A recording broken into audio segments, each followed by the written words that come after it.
અરવલ્લી જિલ્લાના મોડાસા તાલુકાના મોટી ઇસરોલ ગામે આંખોની તપાસ માટે મફત નિદાન કેમ્પનું આયોજન કરવામાં આવ્યું હતું. તો સાર્વજનિક હોસ્પિટલ મોડાસાના સહયોગથી ઇસરોલ દૂધ મંડળી ખાતે કેમ્પ યોજાયો હતો, જેમાં ગામના 100 ઉપરાંત ગ્રામજનોની આંખની તપાસ કરવામાં આવી હતી. જેમાં આંખોના નંબરની તપાસ, મોતિયાની તપાસ કરવામાં આવી હતી. જે લોકો નજીકના નંબર હતા તેમને સ્થળ પર જ ચશ્મા આપવામાં આવ્યા હતા. તો કોઈપણ વ્યક્તિને ઓપરેશનની જરૂર હોય તો સ્થળ પર એમ્બ્યુલન્સ દ્વારા હોસ્પિટલમાં ઓપરેશન બાદ વતનમાં પરત મૂકવી જવાની પણ સુવિધા પૂરી પાડવામાં આવી હતી.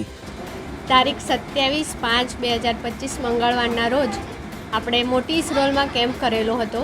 એમાં 100 જેટલી ઓપીડી થઈ, જેમાં 10 જેટલા ઓપરેશન પેશન્ટોની મફત સારવાર માટે મોકલ્યા છે. જેમાં ગાડીની મફત સારવાર છે, જેમાં ગાડી લઈ જાય, મૂકી જાય, મફત દવા, ટીપા, રિપોર્ટ બી મફત થઈ જશે.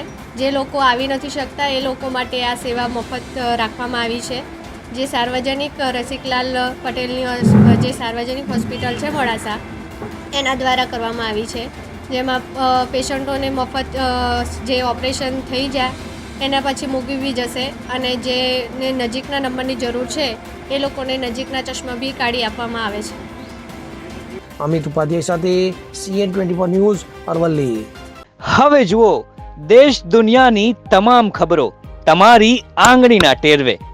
ઉઠાવો મોબાઈલ અને Google Play Store પરથી ડાઉનલોડ કરો અમારી CN24 ન્યૂઝ મોબાઈલ એપ.